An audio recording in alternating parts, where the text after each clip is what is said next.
Global IT के YouTube channel में आप सभी का एक बार फिर से स्वागत है। आज जो है हम फिटर ट्रेड का वर्कशॉप कैलकुलेशन साइंस का जो कि सेकेंड ईयर के लिए है। ट्रेड कौन कौन सी है तो fitter, draughtsman, turner, welder, machinist, RAC, motor mechanic, जो भी मैकेनिकल की ट्रेड है उन सब में जो वर्कशॉप कैलकुलेशन होता है वो सेम होता है, कॉमन होता है। ठीक है, तो वो सभी ट्रेड वाले से पढ़ सकते हैं। बाकी जो ये क्वेश्चन है, इन क्वेश्चन का पीडीएफ आपको कहाँ मिलेगा तो उसके लिए बताया गया। पीडीएफ डाउनलोड करना है आपको इस वेबसाइट से globaliti.org। इस वेबसाइट पे क्लिक करेंगे आप तो आपके सामने इस टाइप से पेज खुलेगा और इसमें फिर आपको क्लिक करना है यहाँ कोर्स पर। जब आप कोर्स पे क्लिक करेंगे तो ऐसे आपको ऑप्शन दिखाई देंगे। यहाँ नीचे आपको मिलेगा वर्कशॉप कैलकुलेशन। वर्कशॉप कैलकुलेशन पे क्लिक कर लेना आप तो आपके सामने इस टाइप से पेज ओपन होगा। ठीक है, फिर नीचे जाएंगे तो workshop calculation fitter second year, fitter first year दोनों हैं। तो आपको सेकेंड ईयर वाले पे यहाँ नीचे क्लिक कर लेना है workshop calculation fitter second year. जैसे ही आप क्लिक करेंगे फिर आपके सामने इस टाइप से पेज खुलेगा। आपको स्लाइड करके नीचे जाना है। जब आप नीचे जाओगे तो यहाँ देखिए ऑप्शन बना हुआ है वर्कशॉप कैलकुलेशन साइंस का, जो है क्लास 1 की पीडीएफ, क्लास 2 की पीडीएफ, क्लास 3 की और क्लास 4 की जो आज होने वाली है हमारी। ठीक है, तो यहाँ से आप सारे पीडीएफ जो आज का है या जो पहले का है सबको डाउनलोड कर सकते हैं। तो चलिए अपने टॉपिक पे चलेंगे। बाकी अगर आप वीडियोस पहली बार देख रहे हैं तो आप प्लेलिस्ट में जाइए। यूट्यूब चैनल पे प्लेलिस्ट का ऑप्शन होता है, वहाँ पे जाएंगे, वहाँ पे fitter second year workshop calculation का ऑप्शन होगा। उस पर क्लिक करके आप पहले की वीडियोज देख सकते हैं। तो अगर आप पहली बार है तो पहले की वीडियो जरूर देखिए। बाकी वीडियोज पसंद आएगी तो शेयर भी कीजिए। पहला क्वेश्चन है हमारा V1 = V2। क्वेश्चन में बोल रखा है, आपको दो फिगर देख रहे होंगे। ये फिगर जो है किसका है तो आप कह सकते हैं एक बेलनाकार है, मतलब बेलन का फिगर है। और साइड में एक और फिगर आपको दिखाई दे रहा है, तो यह क्या चीज़ है तो आप जानते हैं अगर कोई भी फिगर हमारे सामने बना हुआ है इस आकृति का, जिसका लंबाई, चौड़ाई, ऊंचाई सभी चीज़ें सेम हो, लंबाई, चौड़ाई, ऊंचाई, जैसे यह इसकी क्या हो गई लंबाई हो गई, यह इसकी चौड़ाई हो गई और यह इसकी ऊंचाई हो गई, तीनों ए मैंने लिखा है, ए का मतलब है कि तीनों सेम है, तब उसे घन बोला जाता है। और अगर किसी भी भुजा का जो है किसी भी फिगर का लंबाई, चौड़ाई, ऊंचाई बराबर ना हो, सब अलग अलग हो तो उसे घनाभ बोलते हैं। उसे क्या बोलते हैं घनाभ बोलते हैं। अगर बराबर होगा तो घन, अगर बराबर नहीं है तो घनाभ। तो इसमें देख रहे हैं इसकी जो लंबाई दे रखी है वो 50 दे रखी है, एल दे रखा है 50।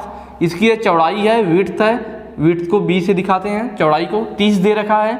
और यह लंबाई है जो कि हमें निकालना है L2। ठीक है, सॉरी, अगर ये लंबाई हो गई, थोड़ा सा गड़बड़ हो गया। ठीक है, यह लंबाई है आपकी, ये चौड़ाई है, चौड़ाई को 20 से दिखाएंगे। और ये क्या है इसकी ऊंचाई है, ऊंचाई 30 दे रखा है तो ऊंचाई को हम S से दिखाएंगे, हाइट। ठीक है, तो हाइट 30 है, चौड़ाई है LBS, तीनों चीज़ें अलग अलग है, इसका मतलब यह घनाभ है। और यह कैसी आकृति है तो यह आप जानते हैं यह बेलनाकार है। और क्वेश्चन में बोल रखा कि ये जो दोनों फिगर दिए गए दोनों का क्या आयतन बराबर है, दोनों फिगर का क्या बराबर है तो दिया V1 = V2, दोनों का आयतन बराबर है। और क्वेश्चन में हमें दे रखा है डी का मतलब व्यास 200 mm। किसका व्यास तो व्यास तो भाई ये होगा बेलनाकार है तो इसका डी है। इसका व्यास दे रखा है कितना 200 mm। ठीक है, L1 ठीक है कितना दे रखा है आपको 3 mm। यहाँ पे थोड़ा सा गड़बड़ है क्वेश्चन में, यहाँ पे होना चाहिए 300 mm। ठीक है, कितना होना चाहिए 300 mm। इसकी लंबाई दे रखी है, कितनी दे रखी है 300 mm दे रखी है। ठीक है, और हमें निकालना क्या, हमें L2 निकालना है, इसकी लंबाई निकालनी है। इतनी चीज़ें क्वेश्चन में दिया हुआ है।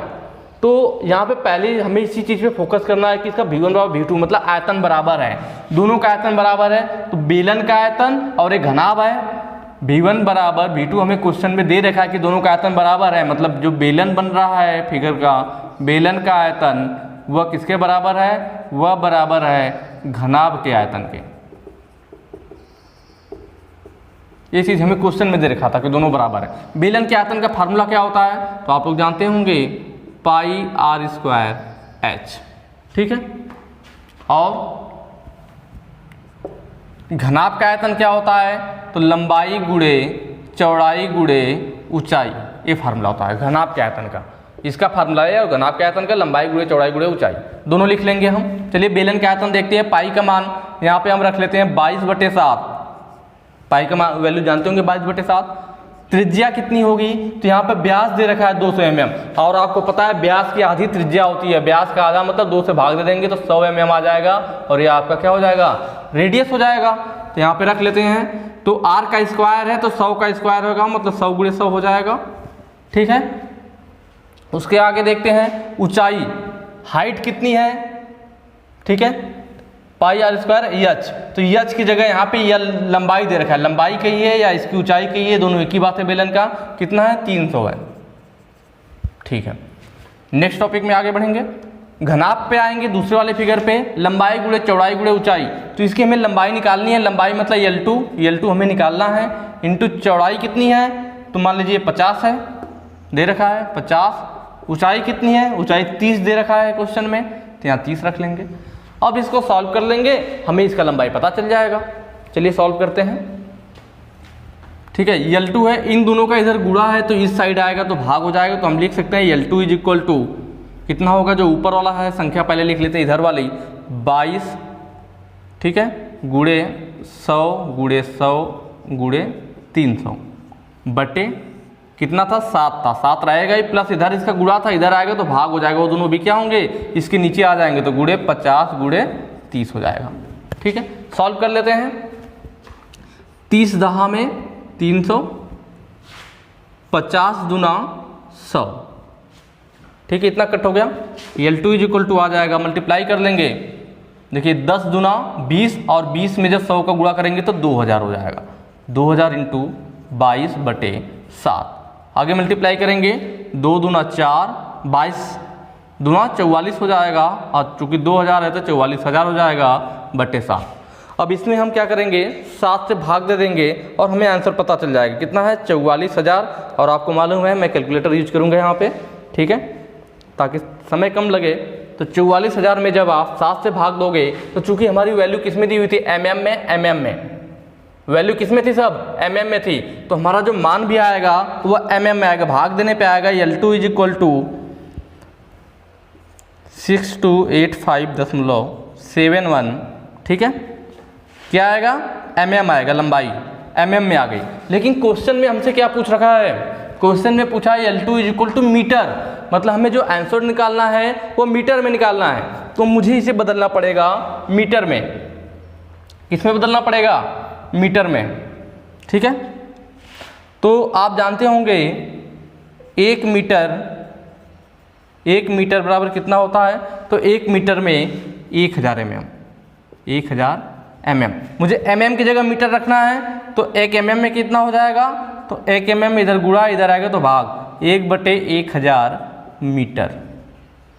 ठीक है, इसका मतलब है मुझे mm की जगह मीटर लिखने के लिए, mm की जगह मीटर लिखना चाहूँ तो 1/1000 मीटर लिखना पड़ेगा, तो वही चीज़ कर लेंगे। L2 इज इक्वल टू, अब यहाँ पे मैं मीटर लिखना चाह रहा हूँ तो हो जाएगा 6285.71, ठीक है, mm की जगह क्या हो जाएगा 1/1000, अब यह हो जाएगा मीटर में हमारा।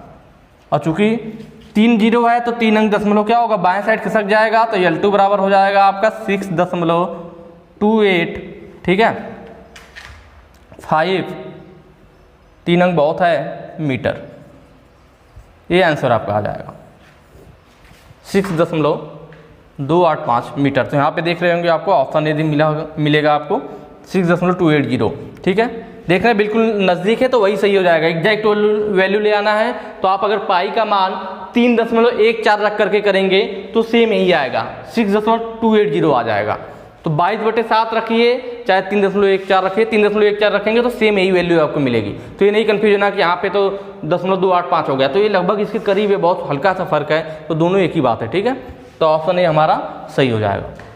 इस तरीके से बिल्कुल आसानी से सॉल्व हो जाएंगे। बस आपको क्वेश्चन पे थोड़ा सा ध्यान देना है कि क्या चीज़ दिया है, किसमें पूछ रहा है।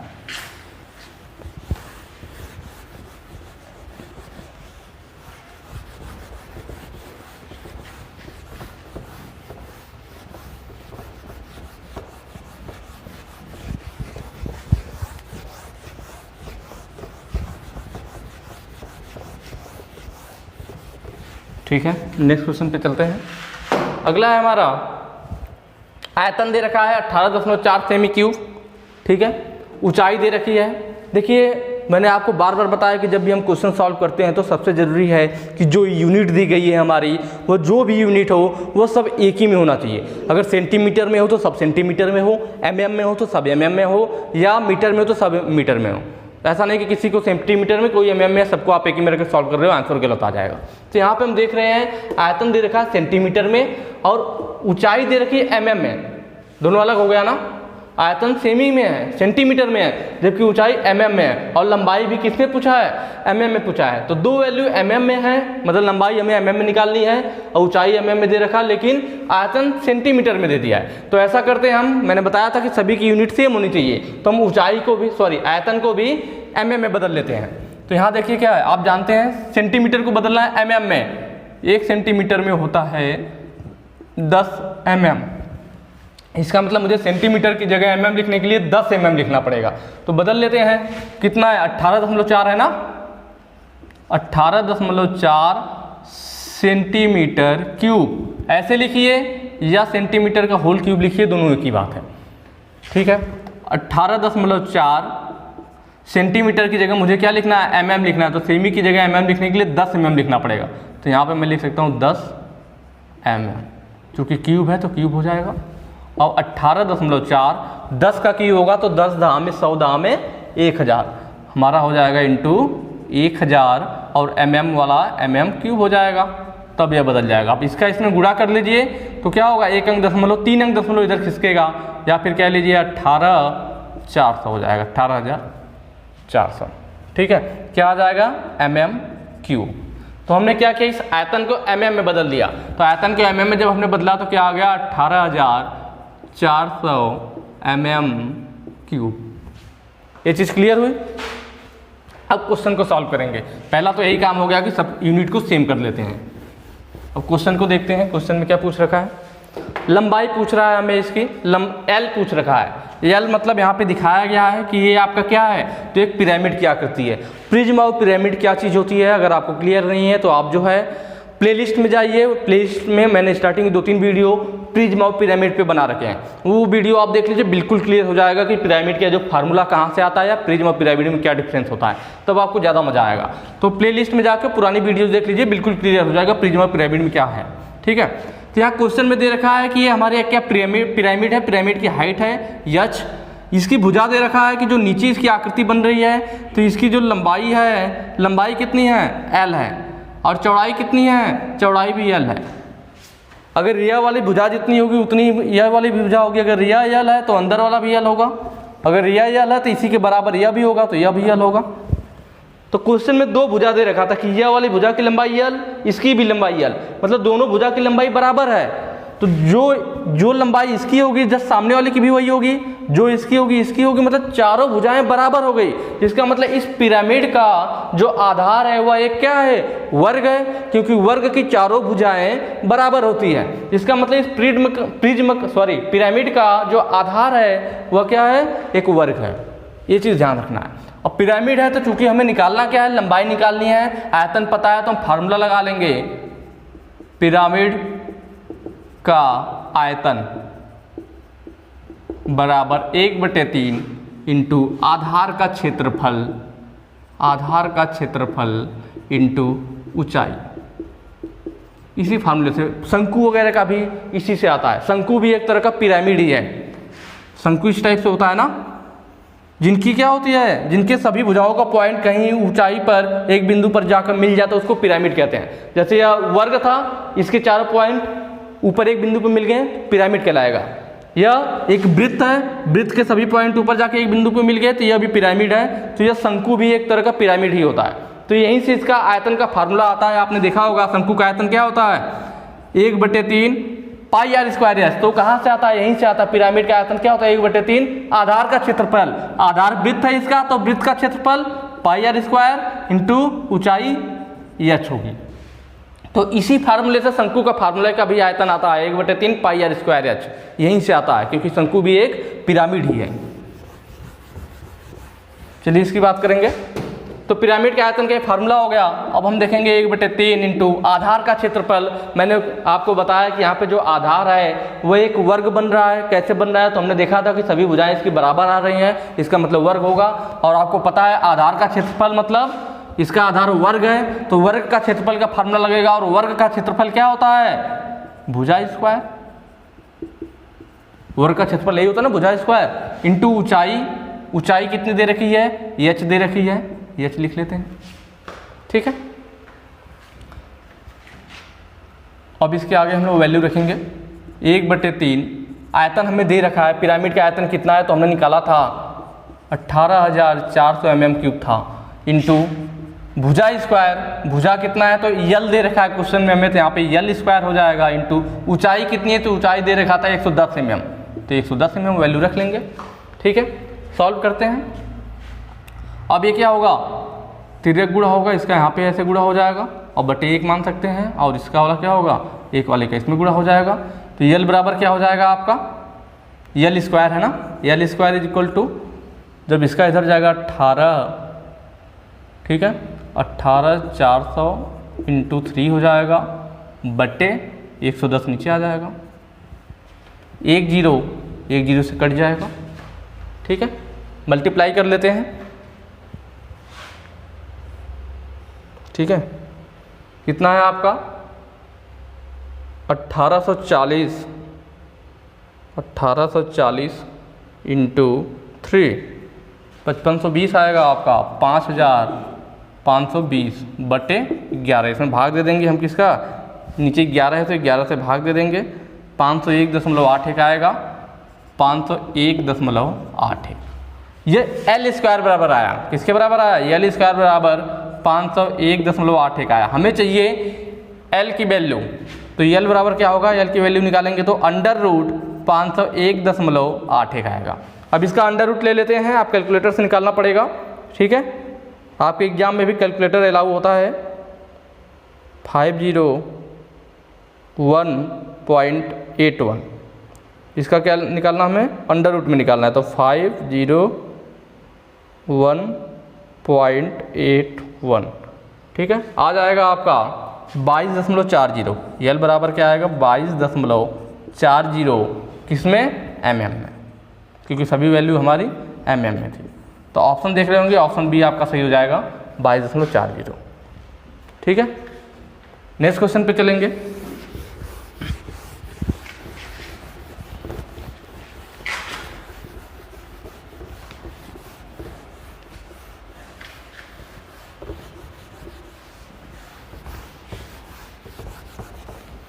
ठीक है, एक 50 सेमी त्रिज्या,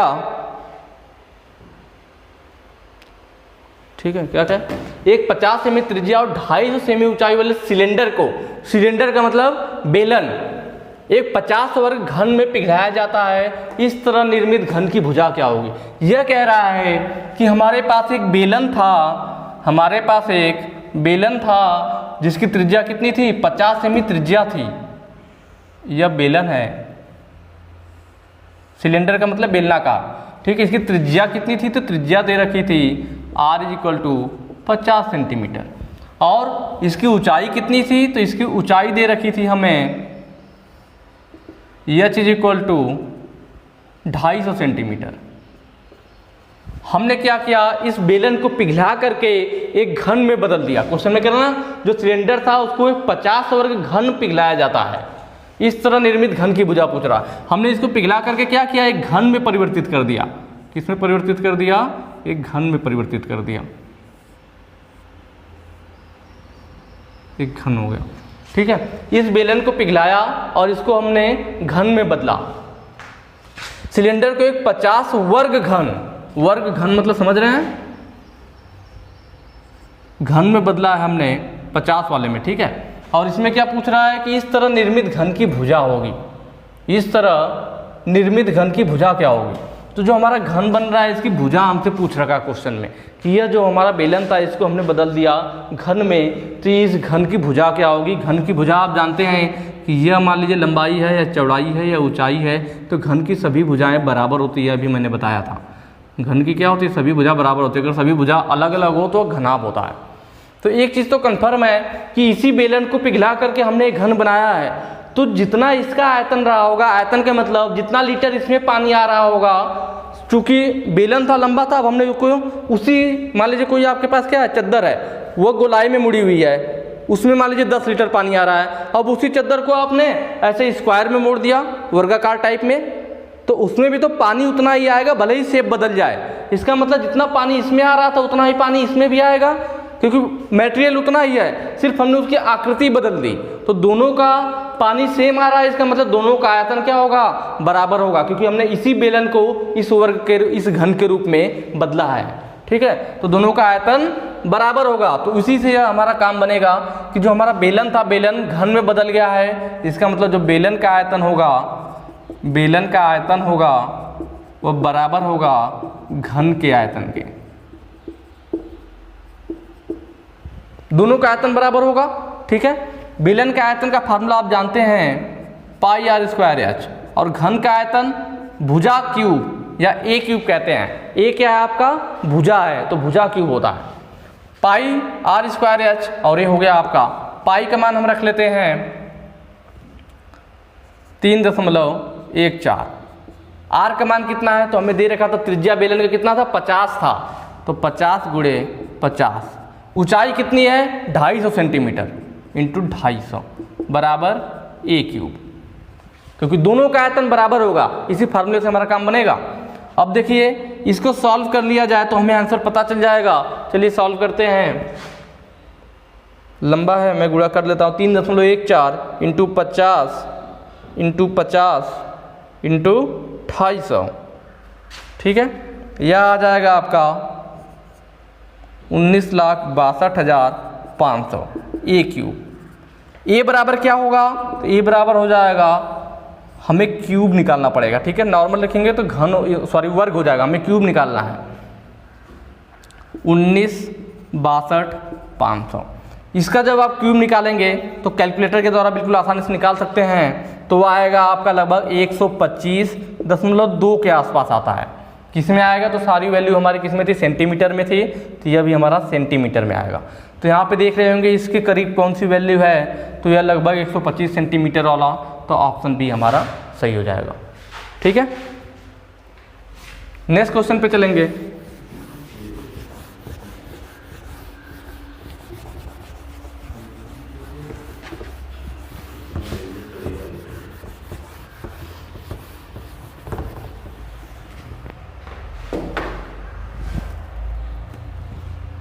ठीक है, रीबोरिंग द्वारा हटाए जाने वाले धातु का आयतन क्या होगा यदि एक इंजन सिलेंडर ब्लॉक पर 100 mm की गहराई वाले 50 mm व्यास से 55 mm व्यास रीबोर्ड हो। कह रहा है कि रीबोरिंग द्वारा, कि मतलब कहीं पे पहले से बोर है, पहले से होल बना हुआ है, उसकी बोरिंग करके हमने होल का डायमीटर बढ़ा दिया। तो जब डायमीटर हमने होल का बढ़ाया तो रीबोरिंग करने में कितना मटेरियल का आयतन कटा, जो मटेरियल कटा उसका आयतन क्या है, वही चीज़ हमें बताना है। क्वेश्चन में कह रहा है रीबोरिंग द्वारा हटाए गए धातु का आयतन क्या होगा। ठीक है, क्वेश्चन को समझिए, कहना क्या चाह रहा है, कह रहा है कि एक सिलेंडर ब्लॉक है, मान लीजिए इस टाइप से, इसमें पहले हमारा होल था, एक होल कर रखा था हमने, उसका जो डायामीटर था वह कितना था, तो 50 mm वाला डायामीटर था। डायामीटर कितना था, 50 mm था। हमने होल को क्या किया, इसकी बोरिंग किया। बोरिंग फिटर वाले जानते होंगे, बोरिंग का मतलब डायामीटर को बढ़ाना। तो हमने बोरिंग किया तो इसका डायामीटर बढ़ गया, इस होल का डायमीटर बढ़ गया। अब डायमीटर कितने का हो गया, तो अब जो डायमीटर था, यह वाला डायमीटर, यह मान लेंगे कैपिटल डी बड़ा वाला, तो यह हो गया अब हमारा 55 mm। पहले 50 था, जब हमने रीबोरिंग किया तो डायमीटर बढ़ के 55 mm हो गया।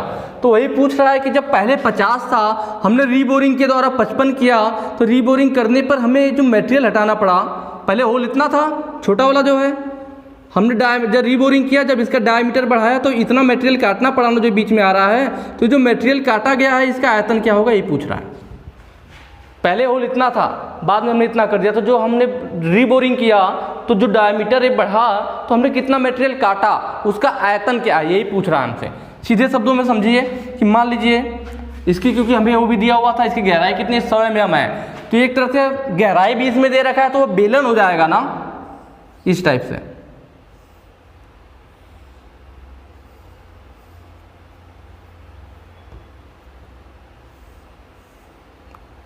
जब बेलन था मान लीजिए, क्योंकि इसकी गहराई भी दे रखी कितना, 100 mm। कितना है इसकी गहराई, 100 mm है। पहले इसका डायमीटर कितना था, तो पहले दे रखा था 50 mm। ये पहले वाला डायमीटर है, स्मॉल डी 50 mm। हमने इसको रिबोर किया और डायमीटर को बढ़ा दिया। जब रिबोर किया होगा तो मान लीजिए इसका डायमीटर बढ़ करके इतना आ गया होगा। रीबोरिंग के द्वारा डायमीटर बढ़ करके यहाँ आ गया। ठीक है, अब इसका डायमीटर कितना हो गया, तो अब जो बड़ा वाला डायमीटर है यह कैपिटल डी बराबर कितना आ गया 55 mm। इस क्वेश्चन को समझिए। अब हमें निकालना है कि इस डायमीटर को जब हमने बढ़ाया तो ये जो मटेरियल काटना पड़ा साइड में पूरा, इस मटेरियल का आयतन कितना है। तो बिल्कुल आसान है, ध्यान से समझिएगा कि जो पूरा आयतन है, पहले मैं बड़े वाले की निकालूँ जो बड़ा वाला डायमीटर है, तो पूरा आयतन निकल जाएगा। बेलन का आयतन मैं निकालूंगा क्योंकि बेलन बन रहा है, तो अगर मैं बड़े वाले बेलन का आयतन निकाल लूँ फिर छोटे वाले का आयतन निकाल लूँ। जब बड़े वाले बेलन के आयतन में से छोटे वाले आयतन को घटा दूंगा तो जो मटेरियल कटा हुआ था उसका पता चल जाएगा आयतन। समझ रहे हैं बात को। जब बड़ा वाला मैं आयतन निकालूंगा इस बड़े वाले सर्कल का, इसका जो आयतन निकालूंगा तो पूरा आयतन मुझे पता चल जाएगा। अब जो अंदर वाला छोटा वाला डायमीटर था इसका आयतन निकाल लूँ तो छोटे वाले का पता चल जाएगा। जब बड़े वाले में से छोटा वाला मैं घटा दूंगा तो जो मटेरियल कटा हुआ था रीबोरिंग के समय उसका आयतन हमें पता चल जाएगा। तो उसी फार्मूले पे काम करेंगे, बिल्कुल आसानी से सॉल्व होगा। क्या होगा, बड़े होल का निकालना क्या हमें, रीबोरिंग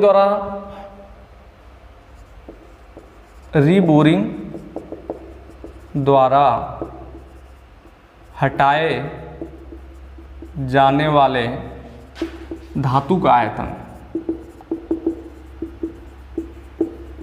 बराबर क्या होगा, बड़े होल का आयतन माइनस छोटे होल का, या कह लीजिए बड़े बेलन का आयतन माइनस छोटे बेलन का आयतन, बड़े बेलन का आयतन माइनस छोटे बेलन का आयतन घटा देंगे तो पता चल जाएगा। ठीक है, फार्मूला लिख लेते हैं। बड़े वाले के लिए पाई आर स्क्वायर एच होता है आयतन। ठीक है, चूंकि हमें डी के रूप में दिया है तो हम डी में बदल लेंगे। आप आयतन जानते हैं ना, पाई आर स्क्वायर एच होता है बेलन का। बेलन का आयतन क्या होता है, पाई आर स्क्वायर एच। लेकिन हमें यह भी मालूम है कि आर बराबर होता है, या डी की बात करें, D is equal to 2r होता है ना। मैं r की जगह d लिखना चाह रहा हूं तो r बराबर क्या हो जाएगा, d/2। तो यहाँ फार्मूले को मैं d के रूप में बदल दूं तो पाई r की जगह d/2 तो d/2 का होल स्क्वायर इंटू एच। तो क्या हो जाएगा, स्क्वायर करेंगे तो पाई बाई, यहाँ लिख देता हूं मैं, पाई 2 दूना 4 हो जाएगा, पाई/4 और d स्क्वायर एच। तो मैं इसको डायमीटर के रूप में इसका आंसर लिख लेता हूँ क्योंकि हमें डायमीटर दिया हुआ है पाई/4 डी स्क्वायर और एच। बड़ा बेलन है तो कैपिटल डी लिख लेते हैं, माइनस पाई/4, छोटा बेलन है तो स्मॉल डी लिखेंगे एच। अब इसको सॉल्व करेंगे। देखिए पहली चीज़ तो है दोनों में ऊंचाई कॉमन है और पाई/4 कॉमन है, तो इसको हम कॉमन ले सकते हैं। पाई/4 एच कॉमन हो जाएगा, अंदर D square minus D square. अब वैल्यू रखेंगे इसकी, पाई/4, पाई का मान 22/7 रख लेते हैं, 22/7 इंटू 4 रहेगा नीचे। ऊंचाई कितनी दी हुई थी, ऊंचाई दी हुई थी 100 mm, तो यहाँ 100 हो जाएगा। डायमीटर की बात करें, बड़ा वाला डी कितना है, 55 mm है, 55 का होल स्क्वायर, माइनस छोटा वाला डी कितना है, 50 है, तो 50 का होल स्क्वायर। अब सॉल्व करते हैं, 4 से कट जाएगा 25 हो जाएगा, ऊपर होगा 22 इंटू 25/7, अंदर क्या होगा 55 का आप स्क्वायर करेंगे, 55 का स्क्वायर जो होता है 3025 होता है, माइनस 50 का स्क्वायर कितना होता है 2500 होता है। ठीक है, तो ये आ जाएगा आपका। इसको घटा लेते हैं, 3025 में से 2500 जाएगा, 525 बचेगा। कितना बचेगा 525, इधर मैं लिखता हूँ, तो ये हो जाएगा आपका 22 गुणे 25 गुणे 525 और बटे कितना है आपका 7 है। इसको सॉल्व कर लेंगे, आपका आंसर आ जाएगा। सॉल्व कर लेते हैं, 22 गुणे 25 गुणे 525,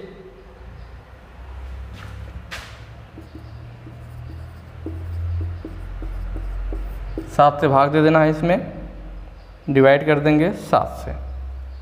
ठीक है, इसको मैं इरेज कर देता हूँ। 7 से डिवाइड करेंगे आएगा 41,250। ठीक है, क्या चीज़ आएगा, तो हमने आयतन निकाला है, किस में निकाला है, तो तो mm में सारी वैल्यू थी, तो हमारा जो आयतन आया होगा या mm में आया होगा, mm क्यूब। और चूंकि यहाँ पे हमें जो आंसर दे रखा है वो किस में दे रखा है, सब आंसर हमारे सेंटीमीटर में है, तो हमें इस mm को सेंटीमीटर में बदलना होगा। और अभी मैंने बताया था 1 सेंटीमीटर बराबर 10 mm, और mm की जगह सेंटीमीटर लिखना है तो 1 mm बराबर 1/10 सेंटीमीटर, ये लिख सकते हैं। तो यहाँ पे वही होगा 41,250 इंटू mm की जगह सेंटीमीटर लिखना है तो 1/10 सेंटीमीटर, चूँकि mm का क्यूब है तो इस पूरे का भी क्यूब होगा, तो 41,250 पूरे का होगा तो क्या होगा 10 दाम में 100 दाम में 1000 इंटू 1/1000 और सेंटीमीटर क्यूब। 3 जीरो है तो 3 अंक पे दशमलव लग जाएगा, जो है दाहिने साइड इधर बाएं साइड को हो गया, तो 41.25 सेंटीमीटर क्यूब आ जाएगा। ऑप्शन देखेंगे तो ऑप्शन ये आपका सही होगा, 41.25 सेंटीमीटर क्यूब। नेक्स्ट क्वेश्चन पे चलेंगे।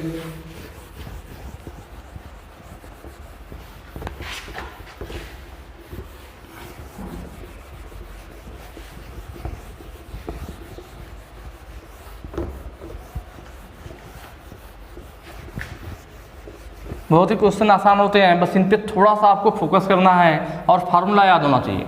इस टाइप के क्वेश्चन बहुत आसान होते हैं।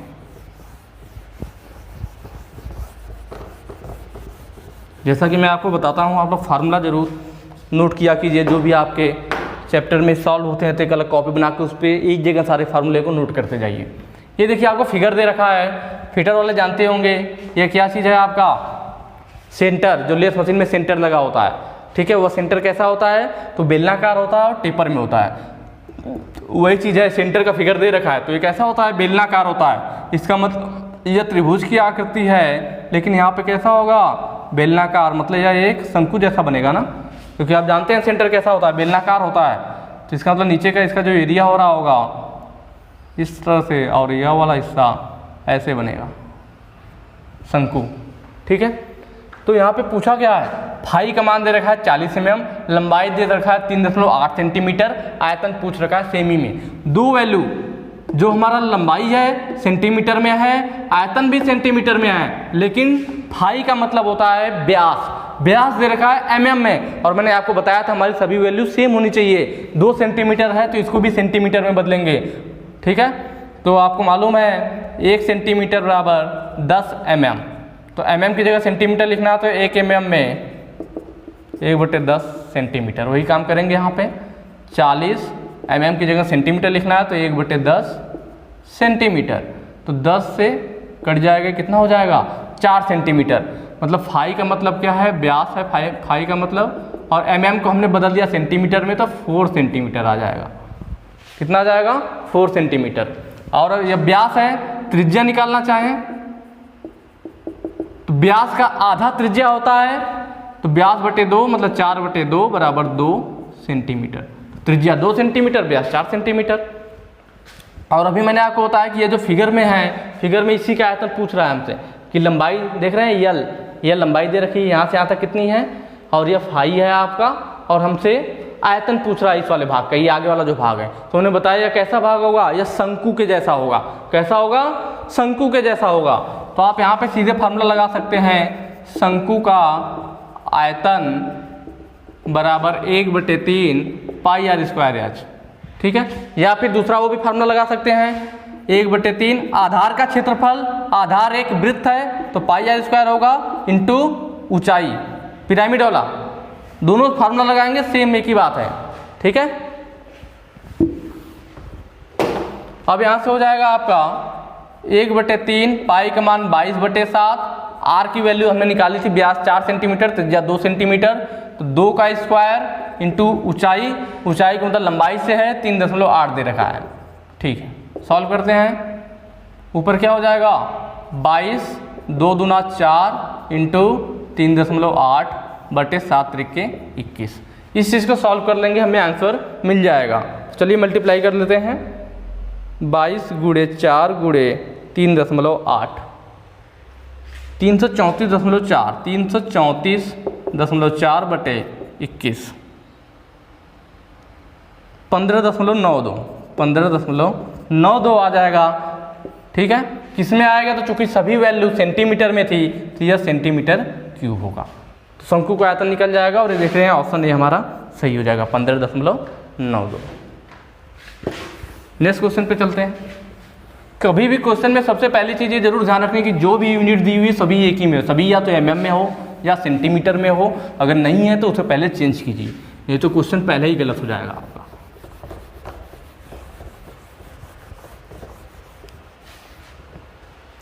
नेक्स्ट क्वेश्चन क्या कह रहा है, 12 मीटर लंबे, 8 मीटर चौड़े और 9 मीटर ऊंचे किसी कमरे में, किसी कमरे की लंबाई बता रहा है कि एक कमरा है जिसकी लंबाई 12 मीटर है, ठीक है, चौड़ाई 8 मीटर है और ऊंचाई कितनी है, वह भैया 9 मीटर है, ऊंचाई 9 मीटर है। क्या कह रहा है कि उसमें सबसे लंबा खंबे की लंबाई कितनी हो सकती है।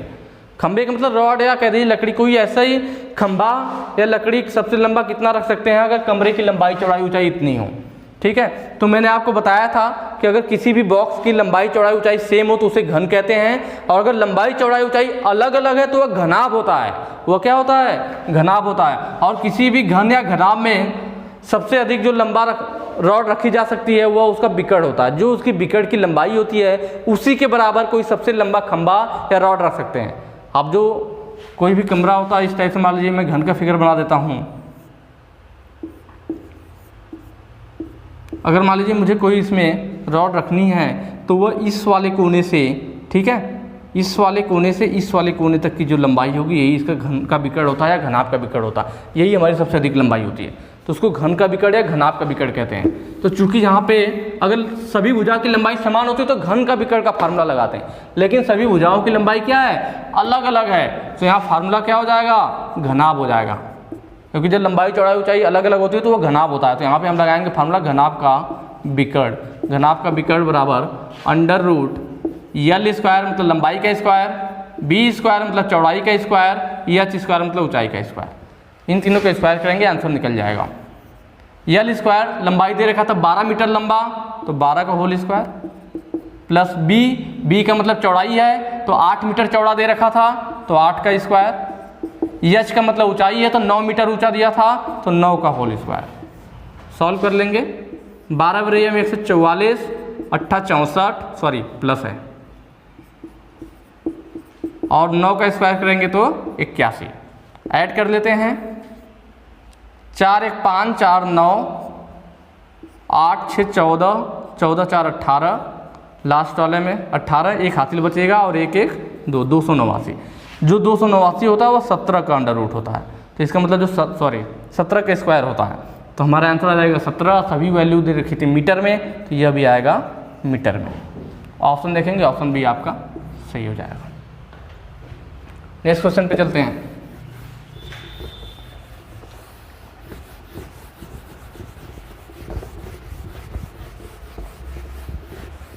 अगला क्वेश्चन है हमारा, एक बच्चा मिट्टी से बने एक शंकु को जिसकी ऊंचाई 24 सेंटीमीटर और त्रिज्या 6 सेंटीमीटर है गोलाकार बना देता है, तो उस गोले की त्रिज्या क्या होगी। कह रहा था कि एक बच्चा था, मिट्टी से बनाया था एक शंकु। क्या बनाया था, मिट्टी से शंकु बनाया था। शंकु इस आकृति का होता है, मिट्टी का एक शंकु बनाया था। शंकु की ऊंचाई कितनी थी, तो शंकु की जो ऊंचाई थी, जो हाइट थी वह थी हमारी 24 सेंटीमीटर, और त्रिज्या कितनी थी, जो नीचे वाला था यह दे रखा था, इसका त्रिज्या R दे रखा था 6 सेंटीमीटर। यह शंकु का है, मिट्टी का शंकु बनाया गया था। इस शंकु को हमने क्या किया, जो बच्चा था उसने इस मिट्टी के शंकु को तोड़ करके अब उसको गोला बना दिया। उसका क्या बना दिया, इस मिट्टी के शंकु को अब गोले के रूप में बना दिया। अब इसको हमने बदल दिया गोले के रूप में, ठीक है। तो पूछ रहा है जब उसका हमने गोला बना दिया तो गोले की त्रिज्या क्या होगी, ठीक है। गोले की त्रिज्या क्या होगी, मान लीजिए स्मॉल r है तो इसे कैपिटल R मान लेते हैं, तो यही हमें निकालना है। तो सेम वही कहानी है जो मैंने पहले बताया था कि बेलन था, बेलन से हमने घन में बदला था तो वही मटेरियल यूज किया गया था, तो दोनों का आयतन बराबर होता। कभी भी कोई भी वस्तु को उसी वस्तु को पिघला करके उसे दूसरी आकृति में बदल दिया जाए तो दोनों का आयतन हमेशा सेम होता है। तो वही चीज़ यहाँ भी है कि मिट्टी से हमने पहले शंकु बनाया था, अब उसी मिट्टी को तोड़ करके हमने उससे गोला बना दिया, तो दोनों की आकृति तो बदल जाएगी, बाकी चीज़ें चेंज होंगी, लेकिन आयतन जितना इसमें पानी आएगा या मटेरियल आएगा उतना ही पानी इस वाले बर्तन में भी आएगा। तो मतलब दोनों का आयतन सेम होगा, दोनों का आयतन क्या रहेगा, सेम रहेगा।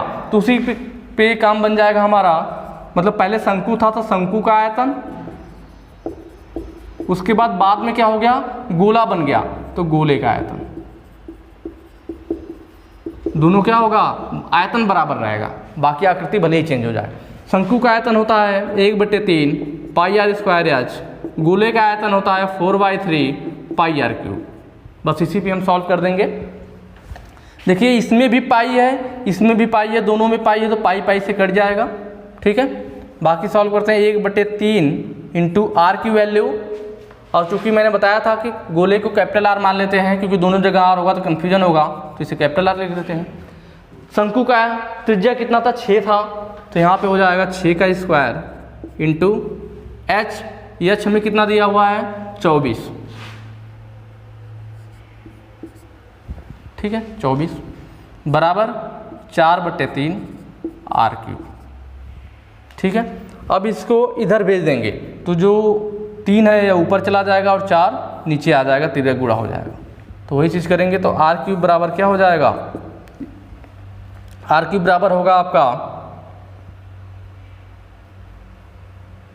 3 गुणे 3 इधर ऊपर आ जाएगा, 6 का स्क्वायर 36 हो जाएगा इंटू 24 बटे में क्या हो जाएगा, 3 यहाँ पे पहले से ही था और 4 भी इसके साथ आ जाएगा, ठीक है। 3 से कट हो जाएगा और 4 छंग 24। तो आप देख रहे होंगे यहाँ पे क्या आ गया आपका, आर क्यूब बराबर हो जाएगा, या तो आप चाहिए गुणा कर लीजिए, तो 36 छक्का 216 हो जाएगा, क्या हो जाएगा 216। तो आर बराबर क्या होगा, r is equal to under root cube वाला 216 हमें निकालना पड़ेगा, तो वह होता है 6 का, 6 आगे 36 छक्का 216, तो यह किसका वैल्यू होगा, 6 का होगा, क्योंकि सारी वैल्यू किस में दी थी, सेंटीमीटर में, तो यह भी सेंटीमीटर आएगा। और कैपिटल आर किसका था, तो गोले का त्रिज्या कैपिटल आर था, तो यहाँ से 6 सेंटीमीटर आ जाएगा। या आप चाहते तो यहाँ से भी निकाल सकते थे, 36 गुणे 6 था ना, तो 6 गुणे 6 लिखिए, 36 गुणे 6 लिखिए, चाहे 6 गुणे 6 लिखिए, दोनों एक ही बात है। और आपको मालूम है जब क्यूब वाला होता है तो यहाँ भी क्या लिख सकते थे, आर क्यूब बराबर 6 का क्यूब, जब ऊपर का दोनों बराबर हो गया तो आर बराबर सीधे आ जाता 6 सेंटीमीटर। तो ऐसे भी सॉल्व कर सकते थे। तो यहाँ पे ऑप्शन कौन सा सही होगा, तो ऑप्शन ए सही हो जाएगा, 6 सेंटीमीटर। नेक्स्ट चलेंगे,